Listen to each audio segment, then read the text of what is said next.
تو اس طرح سے اسے آپ سولوشن کی طرف لے کے جائیں گے کہ اپنے مسائل کو اسی طرح سوچو کہ تم اس کے ممکنہ حل کی جانب بڑھو، نہ کہ ایسا ہو کہ ایک مسئلے کو سوچ کر کئی اور مسائل بڑھا لو۔ سوچنے کا انداز اس کا ہم نے بدلنا ہے۔ نیکسٹ ہوگا think positive. What are the client strengths? دکھائیں گے کلائنٹ کو کہ تمہاری اسٹرینتھ کیا ہے۔ تم بھی سوچو، میں بھی تمہیں گائیڈ کرتا ہوں۔ یہ مسائل تو اپنی جگہ موجود ہیں، ان مسائل کے باوجود تمہاری اسٹرینتھ کیا ہے، تمہاری طاقت کیا ہے، پلس پوائنٹ کون سے ہیں تمہارے۔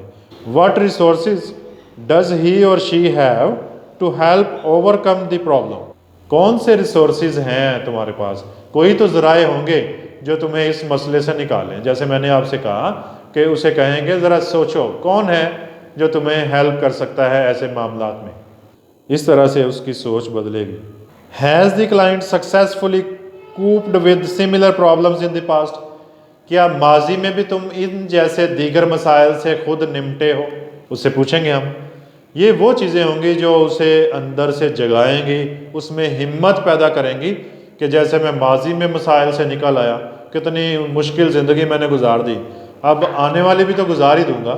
میں یہاں بیٹھا سوچ رہا تھا کہ کوئی بھی فرد اپنی زندگی سے کئی طرح کے احساسات لے کر بیٹھا ہوتا ہے، پریشان کن سے احساسات۔ پھر ان احساسات پر اس کی ایک سوچ بنتی ہے کہ میں کیسے جیوں گا، میرے یہ معاملات کیسے ہینڈل ہوں گے۔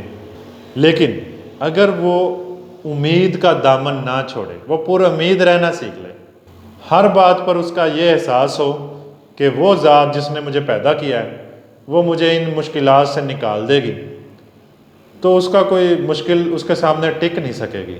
ہو سکتا ہے اس کا مسئلہ حل نہ ہو سکتا ہے اسے شادی اللہ دیتا سے ہی کرنی پڑ جائے، لیکن ایسے میں بھی وہ خوش رہنا سیکھ لے گی۔ کیا کو سمجھ آ رہی میری بات؟ یہ نہیں ہوگا کہ مسائل سولو ہو جائے، آپ کا ذہن، آپ کی تھنکنگ، آپ کے تھنکنگ پیٹرنز، آپ کے بلیف سسٹم اگر بدل جائیں تو مسائل چاہے جوں کہ توں رہیں، وہ مسائل کا درجے سے اتر جاتے ہیں۔ وہ چیز وہی ہے لیکن وہ اب مسئلہ نہیں لگتی۔ آپ ذرا سوچیں کہ عام طور پہ شادی شدہ حضرات میں کتنی فائٹنگ ہوتی ہے چھوٹی چھوٹی بات کو لے کے۔ کچھ میں باتیں، کچھ سینیریوز آپ کے سامنے رکھتا ہوں۔ فار ایگزامپل وائف کہتی ہے کہ اس نے کہا تھا ہنی مون پہ چلیں گے، یہ تو مجھے کہیں لے کے نہیں گیا۔ فار ایگزامپل وائف نے کہا تھا کہ کہیں باہر کھانا کھانے چلیں گے، ٹھیک ہے، یا مجھے فرنیچر اچھا نہیں لے کے دیا، میں نے اسے کہا تھا یہ اتنا سا کام نہیں کر سکا۔ ہم کتنا چھوٹے لیول پہ سوچتے ہیں، ہم کتنی چھوٹی چھوٹی چیزوں میں گھسے رہتے ہیں۔ ذرا بڑا سوچنا چاہیے، اپنا ذہن، اپنا دل بڑا رکھنا چاہیے۔ یہ کوئی بات ہے بھلا کہ آپ ایک خاص قسم کے ڈریس سے لڑ پڑیں اپنے شوہر سے، یا یہ کوئی بات ہے کہ آپ کھانے کے تھوڑا سا تیکھا پھیکا جلا بنے پہ اپنی وائف سے لڑ پڑیں؟ یہ بہت چھوٹے پیمانے کی چیزیں ہیں۔ ایسے ہوتا ہے نا کہ اس میں نمک زیادہ ڈال دیا ہے، ایسا کر دیا ویسے، تو یہ ایک چھوٹا پیمانہ ہے۔ آپ اپنے ظرف کو بڑا کریں، اپنے سوچ کو بڑا کریں۔ یہ چھوٹی چھوٹی یہ الجھنیں نہیں ہیں جن کو ہم نے الجھنیں بنا لیا ہوا۔ یہ کس وجہ سے ہے؟ یہ اس وجہ سے ہے کہ ہم مادہ پرستی میں ہیں، ہم چیزوں کو اہمیت انسانوں سے زیادہ دینا شروع ہو گئے۔ ہم انکانشیسلی چیزوں کو اہمیت زیادہ دیتے ہیں انسانوں کی نسبت۔ ہمارے پیارے ہمیں کچھ کہہ دیں، ہمارا تو برا حال ہو جاتا ہے۔ آپ یہ بھی تو سوچ سکتے ہیں کہ یہ میرا پیارا ہے، اسے فل پرمیشن ہے، یہ جو بھی کہہ لے، یہ 100 قتل اسے معاف ہے میری طرف سے۔ ہم اگر 100 قتل معاف کر کے اپنے پیاروں کو رہیں تو آپ کو کبھی بھی آپ فیڈ اپ نہیں ہوں گے، کبھی بھی آپ کو کوئی پریشانی نہیں ہوگی، کم از کم آپ سکون بنا لیں گے گھر کے ماحول میں۔ ایگری کرتے ہیں اس چیز سے؟ لیکن ہم ہیں انسان، اور انسان بیچارہ چیزوں کے پیچھے بھاگتا ہے۔ ایک حدیث کا مفہوم ہے، اگر اس پہاڑ، ایک پہاڑ جتنا، ایک احد پہاڑ جتنا بھی سونا مل جائے تو انسان حسرت کرے گا 2 ہوتے تو کیا بات، 2 ہو جائیں تو پھر ایک اور اگر ایسا ہی ہوتا تو کیا تھا، 3 ہو، چلتا جاتا ہے۔ اور پھر قبر ہی اس کا پیٹ بھرتی ہے، قبر کی مٹی ہی اس کا پیٹ بھرتی ہے۔ لالچ، ہرس، بغض، نفرت، اناد، ہم کتنی چیزوں سے گوندے گئے۔ ہمیں چاہیے کہ حتی الامکان ان چیزوں کو کم کریں۔ اگر آپ ان چیزوں کو کم کریں گے تو آپ کے مسائل بھی کم ہوں گے. ہمارے وہ مسائل کے درجے پہ نہیں رہیں گے. ہم نے کیے ہوتے ہیں. کوئی کسی سے جالس ہو رہا ہوتا, اس نے اس کو کیوں یہ 2 چیزیں لے دی, مجھے 1 لے کے دی. اس نے اپنی ماں کو تو بڑے عزت سے پیش آیا, مجھے تو اس نے پوچھا نہیں. ٹھیک ہے.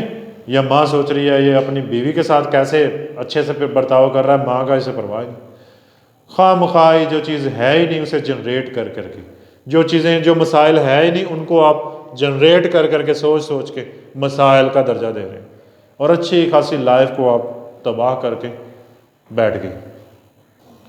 بہتر چیز ہے قناعت. اگر آپ قناعت کا راستہ اختیار کر لیں, جو حاصل ہے اس پہ خوش رہنا سیکھ لیں, اور جو چیز آپ کے پاس نہیں ہے اس کے تمنا دل سے نکالنا شروع کر دیں, تو آپ کی زندگی کو سکون ملے گا. اس کے بعد تھنک اسمال اسٹیپس. ہم اپنے کلائنٹ کو مجبور کریں گے کہ وہ اپنے گولز اچیویبل سیٹ کرے. وہ راتوں رات امیر ہونے کا خواب چھوڑ دے. وہ چھوٹی چھوٹی چیزوں سے آگے بڑھنا شروع کرے. وہ چھوٹا سٹیپ پہلے چھوٹا گول سیٹ کریں, پھر اس سے بڑا گول, پھر اس سے آگے. جب آپ ڈائریکٹ جمپ کر جاتے ہیں نا بڑی سی چیز کو اچیو کرنے کے لیے, اور تھوڑی چیز کو آپ کچھ سمجھتے ہی نہیں, تب بربادی ہوتی. Think small steps when establishing goals for therapy. جب آپ تھراپی کے گول سیٹ کرتے ہیں, the therapist should help the client think in increments, کہ وہ اپنی سوچ کو انکریمنٹس میں تھوڑی تھوڑی اضافہ کی صورت میں چیزوں کو سوچے. For example, a severely agoraphobic client may have the goal of feeling comfortable doing her Christmas shopping at a crowded shopping mall. یہ دیکھیں, کلائنٹ ایسا ہے جسے گیدرنگ کا خوف ہوتا ہے, جو تنگ جگہوں کے خوف میں مبتلا ہے. ٹھیک ہے. جسے چھوٹی جگہوں سے خوف آتا ہے, یا جسے ہجوم سے خوف آتا ہے, تو آپ اسے کہہ سکتے ہیں کہ سب سے پہلے تم اپنے مسئلے کو لے کے یہ گول سیٹ کرو کہ تم نے کراؤڈ کو سوچنا ہے اور کمفرٹیبل بھی رہنا ہے, کہ تم شاپنگ اپنی کرسمس شاپنگ کے لیے جاؤ گے شاپنگ مال میں, اور اپنے آپ کو ریلیکس بھی کرو گے ساتھ. اسے کوئی بہت بڑا گول نہیں دیا, تھوڑے تھوڑے سے پھر اگلا گول سیٹ کرنا, پھر اگلا گول. اپنے کلائنٹ کے مسائل کو دیکھتے ہوئے اسے چھوٹے چھوٹے گول بنا کے دینے, سیٹ کر کے دینے گول, اور اسے بھی یہ تجویز دینی ہے کہ تم چھوٹے گول سیٹ کیا کرو, اچیویبل گول سیٹ کیا کرو, پھر آگے بڑھو آہستہ آہستہ. کسی بھی چیز کے بارے میں وہ تھوڑا تھوڑا اضافہ کرتے ہوئے سوچے. Overcoming her fear of leaving the home is a necessary first step toward conquering the crowded shopping mall. اگر وہ یہ چیز کرنا چاہتا ہے یا چاہتی ہے کہ وہ پرہجوم کراؤڈیڈ شاپنگ مال میں جائے, اس سے پہلے اسے کون سا سٹیپ سیٹ کرنا چاہیے, کون سا گول سیٹ کرنا چاہیے؟ اپنے گھر سے باہر کیسے نکلنا. سب سے پہلے اپنے گھر سے باہر نکلنے والا گول سیٹ کرے, پھر کہیں شاپنگ مال ہے, سیدھا ہی شاپنگ مال پہ جمپ نہیں کر جانا. کیا سمجھ آئی بات؟ اس کے بعد تھنک فلیکسیبل. ہمارے کلائنٹ کے زیادہ تر مسائل جو ہیں وہ اس کی سوچ کے ریجڈ ہونے کی وجہ سے ہوتے ہیں. جو کلائنٹ کے بیہیویئرز میں ایٹیٹیوڈز میں ریجڈیٹی پائی جاتی ہے نا, وہ جو اس کی سوئی پھنس جاتی ہے کسی چیز کو لے کے, کہ میں جناب فلاں چیز لینی تھی تو انہوں نے کیوں نہیں دلائی, فلاں کو چاہیے تھا میرے سے ایسے پیش آتا, فلاں نے سلام کیوں نہیں کیا میرے ساتھ, فلاں نے گالی کیوں دی مجھے, فلاں مجھے نفرت سے کیوں پیش آتا ہے. کتنے سارے ایسے پہلو ہوتے ہیں جس میں ہم ریجڈ ہو جاتے ہیں, مجھے چاہیے تو چاہیے یہ, مجھے سب کا آشیرواد چاہیے, سب میری عزت ہی کریں. کہاں لکھا ہے کہ سارے آپ کی عزت کریں, سارے آپ کو پروٹوکول دیں؟ آپ ایسے بھی تو کام چلا سکتے ہیں. فلاں آپ کو کرٹیسائز کرتا رہتا ہے, کبھی اپریشیٹ نہیں کرتا, آپ ایک امیج لے کے بیٹھ گئے ہیں کہ اسے چاہیے ایسا ایسا کرے, کہ فلاں بھی تو ایسا کرتا ہے. آپ کون ہوتے ہیں یہ سوچنے والے؟ ہر کسی کو اس کے تمام تر ڈرابیکس, تمام تر فالٹس اور تمام تر خوبیوں کے ساتھ قبول کر لیں. Think flexible in discussing potential treatment strategies, therapist and clients think of several possible approach to change. ہم اپنے کلائنٹ کے ساتھ مل کر کتنے سارے ممکنہ حل کی طرف جائیں گے, ممکنہ possible solutions کی طرف جائیں گے. Got it? انٹرویو کی اس ٹیکنیک میں ہم کیا کریں گے؟ Clients often come to therapy with the expectation that they will uncover the roots of their problems. عام طور پہ کلائنٹ جو ایکسپیکٹیشن لے کے کلینکل سائیکولوجسٹ کے پاس آتا ہے وہ ایکسپیکٹیشن کلائنٹ کے مسائل کی جڑوں تک ہمیں لے کے جاتی ہے. ہمارا کلائنٹ ہمارے سے کیا ایکسپیکٹ کر رہا ہے, کیا توقعات لے کر وہ آپ کے پاس آیا. جب آپ وہ توقعات سن لیتے ہیں تو آپ اپنے کلائنٹ کے مسائل کی جڑوں تک پہنچ جاتے ہیں کہ اچھا اصل میں اس کا مسئلہ یہ ہے, اور اس کا مسئلہ اس وجہ سے نہیں ہے یہ جو سوچ رہی ہے, اس کا مسئلہ ان وجوہات سے, وہ آپ کو پتہ لگنا شروع ہو جائے گا کیونکہ آپ ایک پروفیشنل سائیکولوجسٹ ہیں. Although an understanding of how a problem developed can be helpful, لیکن پھر بھی یہ جاننا ضروری ہے کہ کوئی بھی مسئلہ کیسے درپیش ہوا. This understanding by itself is unlikely change the problem.